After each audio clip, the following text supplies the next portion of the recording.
Bienvenido a nuestro resumen semanal del lunes 2 de enero al jueves 5 de enero. Comenzamos. A inicios del mes de diciembre del 2022, Fauci anunció que para finales de ese mes estaba listo para dejar la dirección del Instituto Nacional de Alergias y Enfermedades Infecciosas. Sin embargo, aún no se hace el anuncio oficial de su partida. Fauci tomó la dirección del NIAID desde 1984, sin embargo, había comenzado a trabajar para el gobierno estadounidense desde la década de 1960.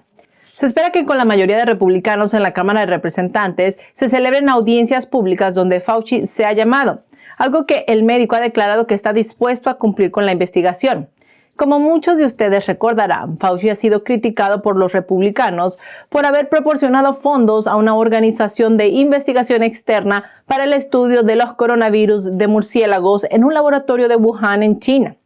En una entrevista antes de que terminara el año para el The Guardian, Fauci aseguró que las medidas de cierre generalizado que se promulgaron en todos los municipios de los Estados Unidos fue lo correcto y que de hecho no siempre estuvo a favor de cerrar las escuelas.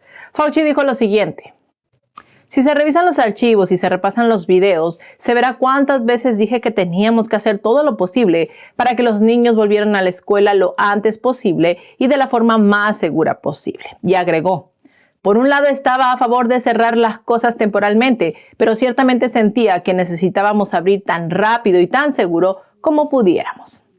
Y bueno, mientras Fauci aseguró que se hizo todo lo que estaba en sus manos para un buen manejo de la epidemia, Elon Musk anunció que pronto estará revelando los documentos internos de Twitter que contienen revelaciones sobre Fauci. Esto lo dio a conocer en la respuesta de un tuit de Juanita Badrick, una exdirectiva de una residencia de ancianos, que de hecho ella había denunciado en 1978 al expresidente Bill Clinton de violación. Bueno, pues Badrick tuiteó que estaba esperando la publicación de los Fauci Files, a lo que Musk contestó que se harían públicos en cuestión de días. Además de esto, Musk recientemente había dicho que Fauci debería enfrentarse a acciones legales y reveló que en la empresa, en Twitter, había un club de fans de Fauci, lo que mostró claramente las inclinaciones políticas de la antigua dirección de la plataforma. Esta revelación fue dada a través de un posteo del 28 de diciembre, donde Musk dijo que los empleados tenían un grupo interno en el sistema de mensajería Slack y el grupo se llamaba, sin ironía, Club de Fans de Fauci. En su posteo, Musk señalaba que el club de fans de Fauci se creó a pesar de las delicadas situaciones que involucran al doctor, tales como si el asesor de la Casa Blanca mintió al negar que se utilizó dinero federal estadounidense para financiar una arriesgada investigación de ganancia de función en un laboratorio chino. Esto en el centro de las especulaciones sobre los orígenes de la epidemia del COVID-19. Siguiendo el hilo de ese mismo posteo, Musk compartió un artículo del Newsweek del mes de septiembre del 2021 que llevaba por título "Fauci mintió ante el Congreso sobre la investigación del laboratorio de Wuhan", según parecen demostrar nuevos documentos. Los documentos que menciona el artículo fueron obtenidos y publicados por The Intercept a través de la Ley de Libertad de Información contra los Institutos Nacionales de Salud, los NIH por sus siglas en inglés. En su informe de impacto social del 2021, se muestra cómo General Motors otorgó una subvención a una organización pro transgénero que suministra libros a primarias y jardines de niños que apoyan su ideología. En este año que acaba de terminar, la compañía con sede en Detroit dio una donación al programa Rainbow Library, que pertenece al Gay, Lesbian and Straight Education Network, GLSEN, por sus siglas en inglés. Y bueno, según Breitbart, esta organización pro transgénero ha creado fama de presionar a los distritos escolares para que permitan a los niños a ser sometidos a cambios de sexo. También de presionar a que los niños que se identifican como niñas jueguen en equipos deportivos de niñas y además que puedan usar baños exclusivos de niñas. En el informe, General Motors admite haber financiado los esfuerzos de la Rainbow Library, que proporciona materiales curriculares de apoyo y juegos de libros concentrados en la ideología LGBTQ. Esto desde el jardín de niños hasta la escuela preparatoria. Aunque en el informe no mencionó cuánto dinero proporcionó al grupo GLSEN, sí menciona que proporcionó más de 86 millones en efectivo y donaciones en especie a organizaciones sin fines de lucro que trabajan para ayudar a crear soluciones inclusivas para problemas sociales en todo el mundo. A la organización GLSEN se le responsabiliza de supuestamente intentar agregar la teoría de género trans y no binario en las políticas y el plan de estudios escolares. En su sitio web, la organización proporciona una lista de guías para educadores y capacitaciones de desarrollo profesional para educadores. Según el School Library Journal, GLSEN seleccionó sus libros en base al premio Stonewall y a la lista de libros arcoíris de la Asociación Estadounidense de Bibliotecas. Uno de los libros que de hecho puedes encontrar en Amazon se llama I Am Jazz, que es sobre un niño que a los 2 años de edad descubre que es niña. Otro ejemplo de la lista es el libro Gender Queer de Maya Kabobe, que es un libro sexualmente explícito y que contiene representaciones de actividades sexuales y descripciones de fantasías y experimentos. Y bueno, la organización no solo ha estado tratando de influir en las bibliotecas de las escuelas, sino también en los departamentos de matemáticas, así como le escuchan, en las matemáticas, porque aparentemente las matemáticas no son inclusivas. Uno de los artículos que escribieron sobre este tópico se titula ¿Cómo hacemos que las clases de matemáticas sean más inclusivas para las identidades trans y no binarias? Y bueno, además de estas actividades, GLSEN creó un kit de acción trans para que los estudiantes y los maestros participen en el activismo pro-LGBTQ, alentando a la construcción de altares pseudo-religiosos para la celebración de su Día de la Memoria Transgénero, para que los niños pudieran orar por las personas transgénero fallecidas. Según el The Pulse Millennial, Chevrolet, que también es propiedad de General Motors, donó $25,000 adicionales a GLSEN. El portavoz de General Motors dijo que en los últimos años la compañía ha otorgado subvenciones a GLSEN para respaldar la creación de entornos de apoyo y aprendizaje inclusivo LGBTQ para los estudiantes. En Carolina del Norte, 2 representantes del estado están presionando para que la oficina del gobernador Roy Cooper siga a otros estados y prohíba TikTok de los dispositivos del gobierno.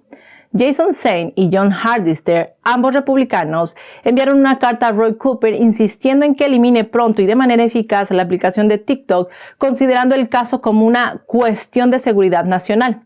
En la carta decían lo siguiente: como nosotros sabemos, el gobierno chino trabaja constantemente para infiltrarse en nuestras comunicaciones y acceder a datos intelectuales dentro de Estados Unidos. Si los datos sensibles son violados, esto podría suponer una amenaza tanto económica como de seguridad para Carolina del Norte. Tenemos la responsabilidad de evitar que esto ocurra, por lo que instamos a que se dicte una orden ejecutiva lo antes posible.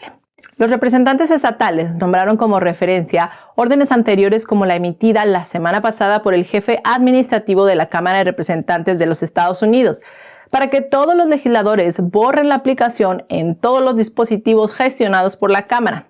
De hecho, en el proyecto de ley ómnibus de $1.7 billones que Biden promulgó la semana pasada, que fue el jueves 29 de diciembre, incluye una legislación que prohíbe la aplicación de redes sociales en los dispositivos gubernamentales por motivos de seguridad nacional.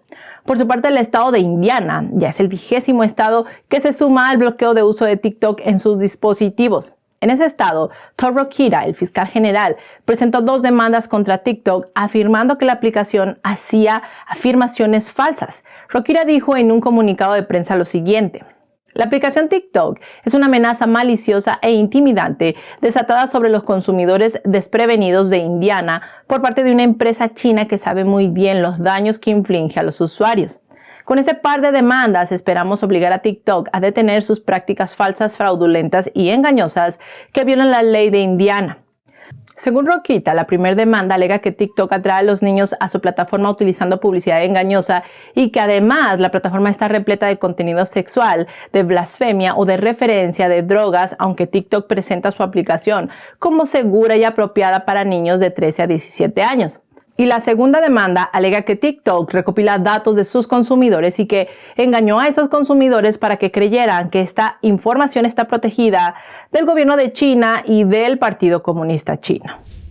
El día de hoy, 3 de enero, se llevará a cabo las votaciones en la Cámara de Representantes y es probable que para cuando estemos pasando esta emisión ya se haya decidido quién será el nuevo portavoz de la Cámara. La Cámara de Representantes del Congreso entrante, que es el Congreso número 118 de los Estados Unidos, será regido por nuevas normas. Muchas de estas incluyen múltiples reformas solicitadas por los republicanos conservadores. Reformas que pretenden frenar el poder de los líderes del Congreso y dar a los miembros de base un mayor control de la Cámara de Representantes. Una de las reformas solicitadas más controvertidas por parte del Caucus de la Libertad de la Cámara de Representantes, bajo la presidencia de Scott Perry, es reintroducir la moción para dejar vacante la presidencia, forzando así una nueva votación para elegir al presidente de la Cámara. De hecho, McCarthy, líder de la minoría en la Cámara de Representantes, agregó esta reforma de último momento en el paquete que se hizo público el domingo pasado por la noche. En un inicio, él se había opuesto a restablecer la moción, pero el domingo durante una conferencia telefónica con los republicanos de la Cámara, dio marcha atrás a su oposición, y esto se dio debido a que McCarthy se encontraba luchando por conseguir suficientes votos entre la nueva mayoría republicana de la Cámara, ya que debe conseguir al menos 218 votos para ser el nuevo portavoz de la Cámara. Y bueno, ¿de qué trata esta moción? Esta da la facultad a un solo miembro de la Cámara en cualquier momento para proponer una votación para un nuevo presidente de la Cámara. Esta moción estuvo en vigor básicamente durante toda la historia del Congreso, pero una vez que los demócratas recuperaron la mayoría en la Cámara, esto fue en el 2018, pues se dejó de utilizar. La nueva norma restaurará la moción uninominal, pero añade el requisito de que haya al menos 4 copatrocinadores, y la última vez que se utilizó la moción fue en el 2015, cuando el entonces representante Mark Meadows lo utilizó y forzó la destitución de John Boehner, el entonces presidente de la Cámara. Además de la norma que restablece esta moción, el nuevo paquete también incluye el restablecimiento del requisito de que cualquier aumento de los tipos impositivos federales sea aprobado por al menos 3/5 partes de la Cámara, así como el restablecimiento de la norma Kudlow, que exige que cualquier aumento del gasto federal obligatorio se compense con un recorte de otros gastos obligatorios, y exige que la Oficina Congresional del Presupuesto, la CBO por sus siglas en inglés, informe sobre el impacto inflacionista de la legislación propuesta. También restablece la regla Holman, que es una disposición que data de la época posterior a la Guerra Civil y que permite al Congreso dejar de financiar el salario y las prestaciones de un determinado funcionario del Poder Ejecutivo. Además, algunas de las nuevas normas se alejan de las normas establecidas por Pelosi durante la pandemia, tales como que los miembros de la Cámara deben estar físicamente presentes para participar en las audiencias de los comités en lugar de asistir virtualmente, o la obligación de que los representantes y el personal lleven mascarillas en el hemiciclo y en el complejo del Capitolio, así como las multas a los miembros que no pasen por los detectores de metales antes de entrar a la Cámara. La Cámara de Representantes salientes decidió retirar la citación contra el expresidente Trump justo al final de la actual legislatura. Esta citación fue emitida por el Comité Especial del 6 de enero. El representante Benny Thompson de Nueva York, presidente del panel, dijo que ya no necesitaban el testimonio del expresidente Donald Trump. En una carta a los abogados de Trump, Thompson escribió: "A la luz del inminente final de nuestra investigación, el comité selecto ya no puede buscar la información específica cubierta por la citación. Por lo tanto, a través de esta carta retiro formalmente la citación emitida al expresidente Trump y les notifico que ya no está obligado a cumplir o producir registros en respuesta a dicha citación". Harmeet Dillon, el abogado defensor de Trump, expresó que la cancelación de la citación emitida al expresidente Donald Trump representa que el comité de investigación ha agitado la bandera blanca de rendición. Dillon escribió en un tuit el 28 de diciembre que su bufete de abogados presentó la demanda por violar la doctrina de separación de poderes para impedir que el comité de investigación emitiera citaciones al expresidente Trump por medios ilegales. Él dijo: "El comité de investigación agitó la bandera blanca y retiró la citación". Además, también dijo: "Estamos seguros de la victoria en la Corte, dado el precedente y la negativa de presidentes anteriores a testificar en el Congreso". El comité del 6 de enero desperdició millones en una cacería de brujas puramente política, abuso total de proceso y poder, sin ningún propósito legislativo legítimo. En el informe final que se publicó la semana pasada, la comisión del 6 de enero recomendó que se prohibiera la reelección del expresidente Trump. El panel también votó por unanimidad para recomendar cargos de obstrucción de procedimientos oficiales, conspiración para defraudar a los Estados Unidos, conspiración para hacer declaraciones falsas al gobierno federal y sedición contra el expresidente Donald Trump. Por su parte, Trump negó haber actuado mal y denunció al panel del 6 de enero, cuya investigación calificó como una cacería de brujas partidista y un juicio falso. El expresidente Trump publicó en Truth Social lo siguiente: probablemente lo hicieron porque sabían que no hice nada malo o estaban a punto de perder en la corte. Tal vez la participación del FBI en la manipulación de las elecciones influyó en su decisión. En cualquier caso, la citación está acabada. El viernes 30 de diciembre, último día hábil del 2022, el Comité de Recaudación de Fondos de la Cámara de Representantes publicó las declaraciones de impuestos de forma conjunta del expresidente Trump y de su esposa del 2015 al 2020. Según el informe publicado el viernes, Trump y su esposa Melania reportaron ingresos negativos en 4 de los 6 años fiscales. En el 2020, Trump reportó una pérdida de 4.7 millones y pagó 0 en impuestos federales. En el 2018 y 2019, los Trump pagaron un impuesto sobre la renta federal neto combinado de alrededor 1.1 millones. El expresidente Trump respondió con una declaración el mismo día diciendo que esa medida sienta un precedente peligroso. Trump dijo en un comunicado: los demócratas nunca deberían haberlo hecho. La Corte Suprema nunca debería haberlo aprobado y va a conducir a cosas horribles para mucha gente. Trump había presentado una petición para impedir que el Comité de Recaudación de Fondos de la Cámara revisara sus declaraciones de impuestos en octubre, pero la Corte Suprema falló en su contra en noviembre. El expresidente dijo: la gran división de los Estados Unidos ahora será mucho peor. Los demócratas radicales de izquierda han armado todo, pero recuerden, esa es una calle peligrosa de doble sentido. Los miembros republicanos del Comité de Medios y Árbitros de la Cámara de Representantes también acusó enérgicamente a sus colegas demócratas de haber actuado mal al publicar las declaraciones de impuestos de Trump. En un informe minoritario publicado el mismo día, dijeron que las acciones de sus colegas establecieron que los legisladores pueden publicar las declaraciones de impuestos de cualquier ciudadano en particular. El principal republicano en el comité, el representante Kevin Brady de Texas, dijo que los demócratas cometieron un gran error en su apresuramiento por apuntar a Trump al publicar sus declaraciones de impuestos. Brady dijo en un comunicado lo siguiente: los demócratas de medios y árbitros están desatando una nueva arma política peligrosa que va mucho más allá del presidente Trump y pone en peligro la privacidad de todos los estadounidenses. Una ola de infecciones por COVID comenzó a barrer China en noviembre del año pasado. Esto después de que las autoridades del Partido Comunista Chino cancelaran apresuradamente la política de cero COVID. Y bueno, el COVID se propagó rápidamente por todo el país, provocando un tsunami de brotes.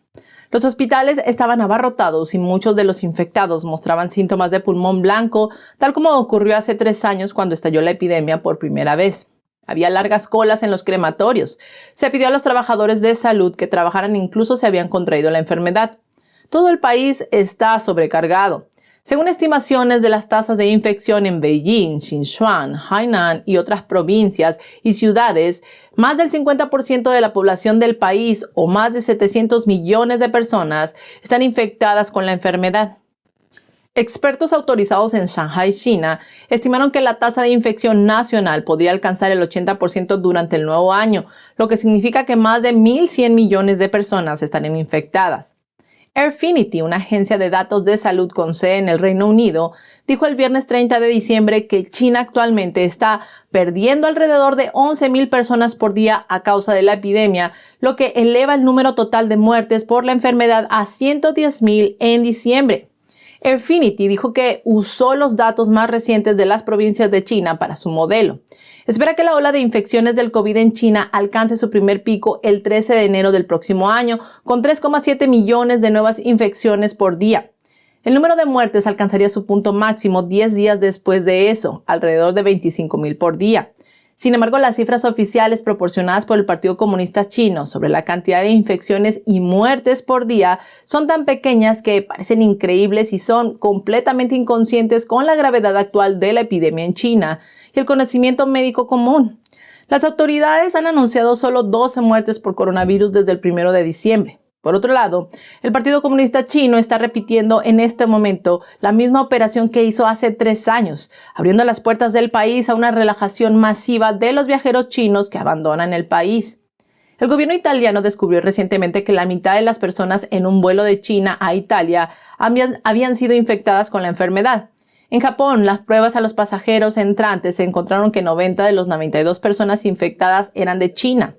Varios países ahora han decidido imponer restricciones de entrada a los viajeros chinos y aumentar las pruebas para detectar el brote. Algunos países también han prohibido los vuelos desde China para evitar la propagación de la enfermedad en el extranjero. Con una situación tan terrible, ¿qué puede hacer la gente para mantenerse con vida durante la epidemia? En marzo de 2020, durante la etapa inicial de la pandemia del COVID-19, el fundador de Falun Gong, Li Hongzhi, señaló en un artículo lo siguiente: a decir verdad, las pandemias solo llegan cuando la moral y los valores de las personas se han vuelto malos y han llegado a tener una enorme cantidad de karma. Indicó además que el virus está aquí para eliminar a los miembros del partido y a quienes se han puesto del lado de él.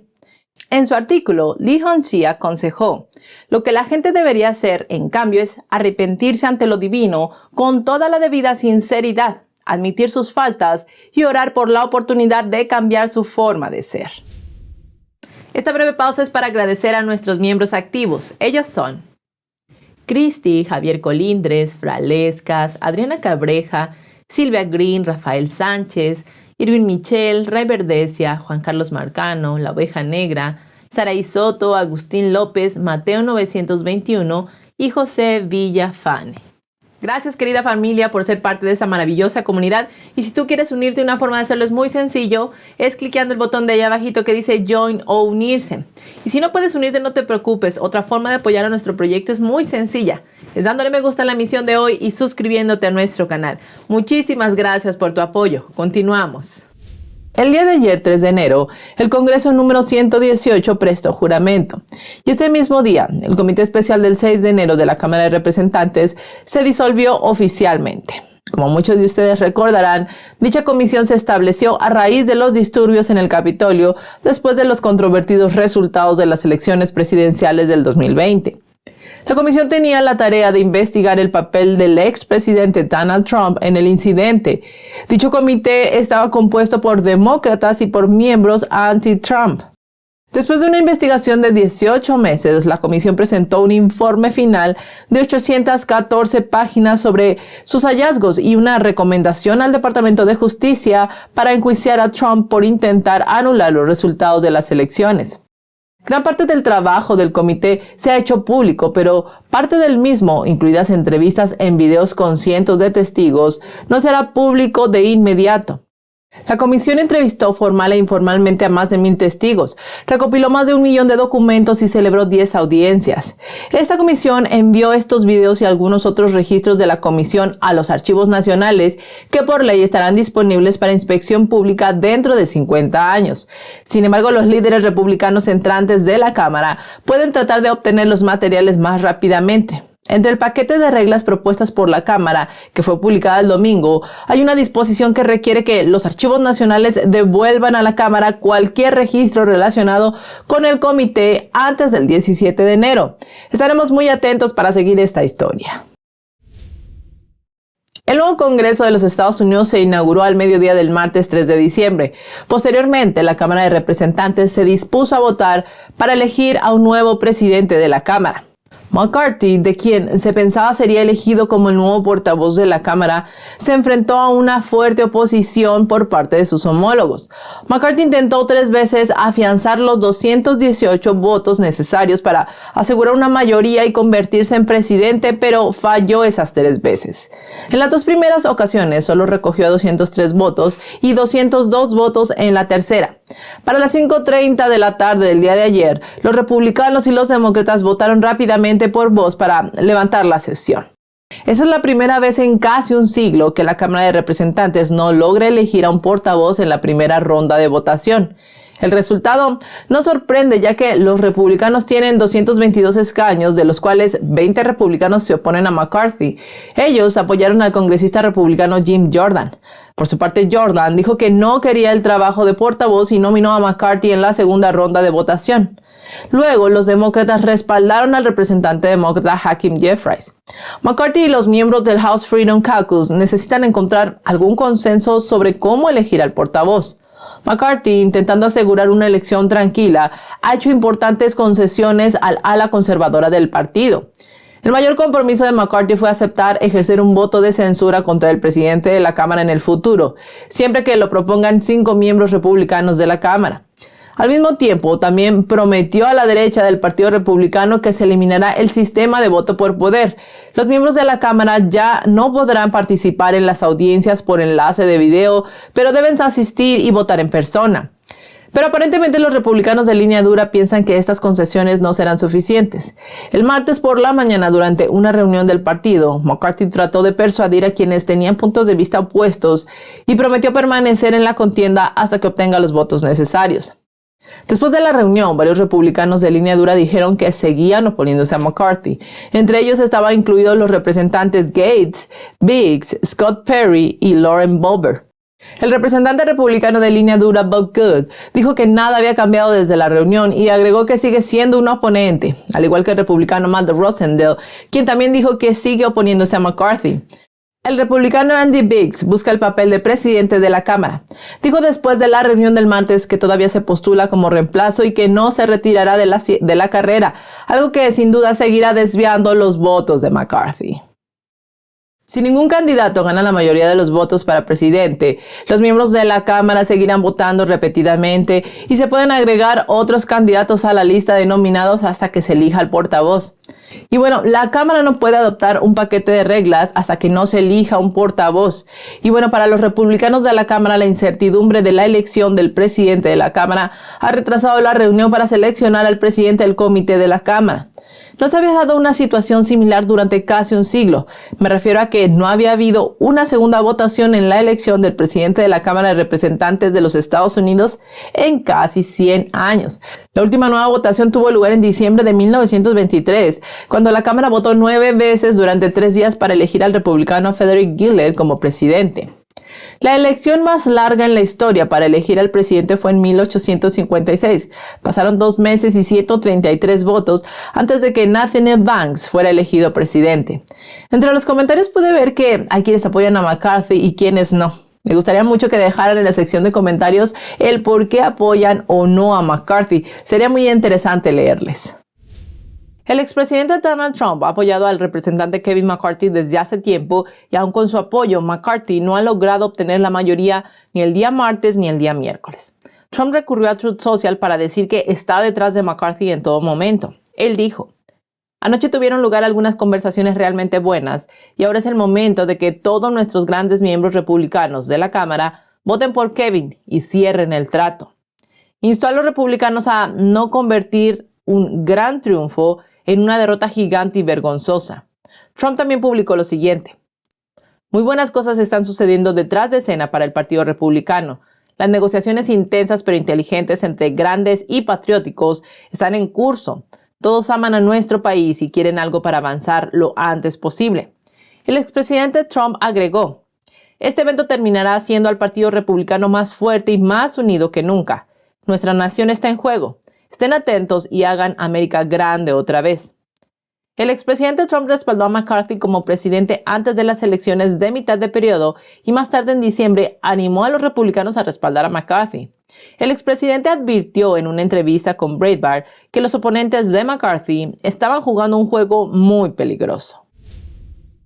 La votación del miércoles para el presidente de la Cámara de Representantes comenzó a las 12 del mediodía y McCarthy no tuvo ningún progreso. El martes perdió 19 votos en las 2 primeras rondas de votación y 20 en la tercera ronda. El día de ayer, miércoles 4, nuevamente perdió en las 3 rondas de votación los 20 votos. El portavoz de la Cámara es el tercero en la lista de la política de los Estados Unidos y mientras él o ella no sea elegido, la Cámara quedaría paralizada. Actualmente los miembros no han prestado juramento, lo que significa que técnicamente no hay una Cámara de Representantes. Sin esto, los comités de la Cámara no pueden organizarse y no pueden votar sobre ninguna legislación. Sin embargo, frente a esta situación, los conservadores aplaudieron a los legisladores que se opusieron a McCarthy. El miércoles, casi 50 conservadores de alto perfil firmaron una declaración pidiendo un cambio en el liderazgo republicano de la Cámara en Washington. Entre los que pidieron que McCarthy se retirara de la Cámara para presidente se encontraban Ed Meese, el exfiscal general de la administración Reagan, Ginny Thomas, la esposa del juez de la Corte Suprema, Clarence Thomas, y David McIntosh, el presidente del Club for Growth. La declaración expresó su apoyo a los 20 miembros valientes del Congreso que votaron en contra de McCarthy, diciendo que actuaron porque estaban disgustados con el siempre egoísta gobierno de Washington. Esta situación muestra la división dentro del Partido Republicano. El representante Warren Davidson destacó el miércoles una larga lista de concesiones que McCarthy prometió a muchos republicanos que votaron repetidamente en su contra e instó a esos miembros a respaldar a Kevin McCarthy. Davidson dijo: "Hoy estamos al borde de un argumento tan destructivo. Ruego a todos mis colegas republicanos que prevalezcan las cabezas más frías y racionales. Unámonos como republicanos para elegir al próximo presidente de la Cámara". Más tarde, Davidson agregó: "Nosotros como republicanos somos una conferencia grande y diversa. La verdadera pregunta se remonta a la estrategia. ¿Podemos aceptar un proceso incremental? ¿Podemos trabajar por la victoria con un primer intento a la vez? ¿O solo podemos aceptar las jugadas de alto riesgo?". El Partido Republicano está en un dilema para romper el punto muerto. No hay señales claras de que la oposición de McCarthy esté disminuyendo y los partidarios de McCarthy han sido inflexibles antes de la votación, diciendo que mantendrán el rumbo y no votarán por nadie más que por McCarthy.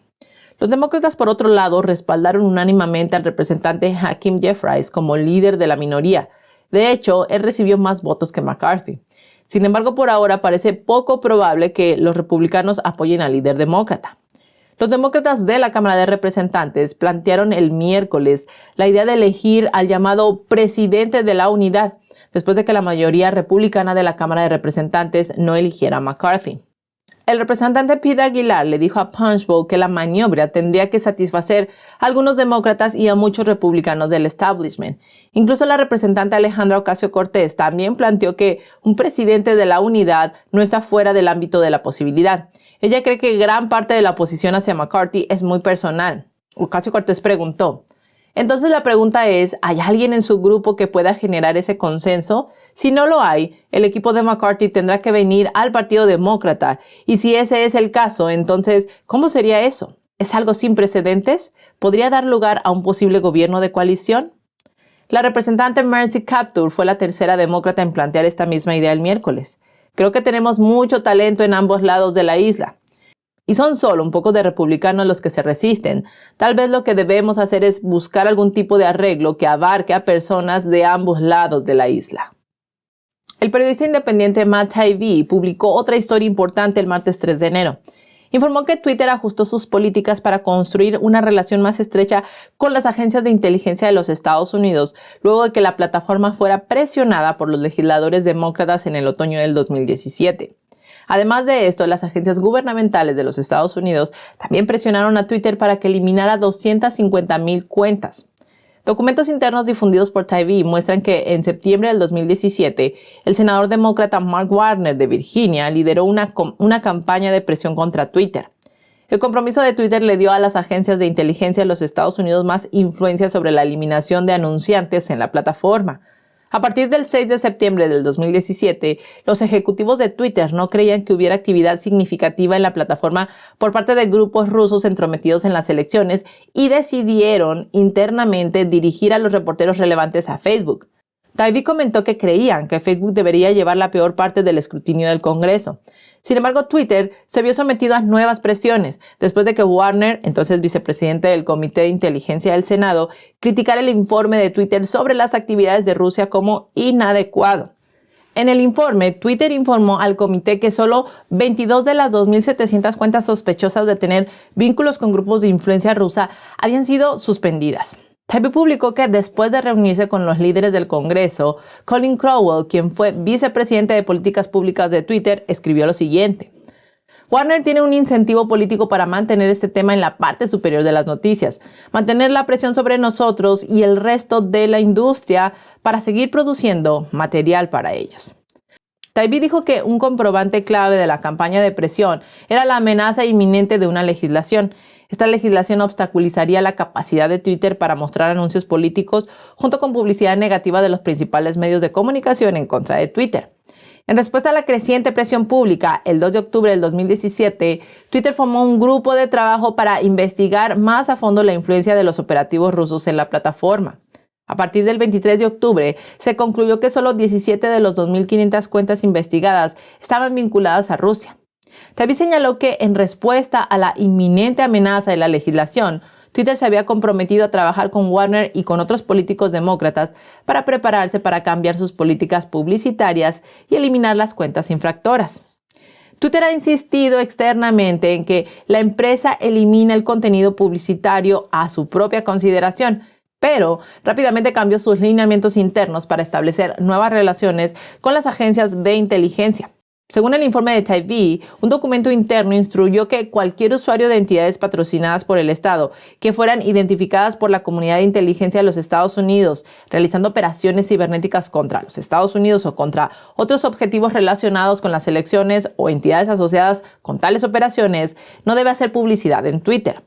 Pero Elon Musk ya cambió esta política. Twitter dijo el 3 de enero que relajará la prohibición de anuncios políticos que ha estado vigente durante 3 años.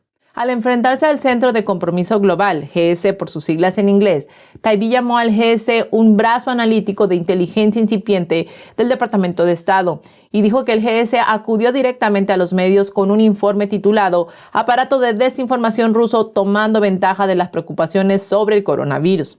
Tyvee escribió en uno de sus tweets lo siguiente: el GS marcó las cuentas como personas y representantes rusos basados en criterios como describir el coronavirus como un arma biológica diseñada, culpar a la investigación realizada en el Instituto de Wuhan y atribuir la apariencia del virus a la CIA.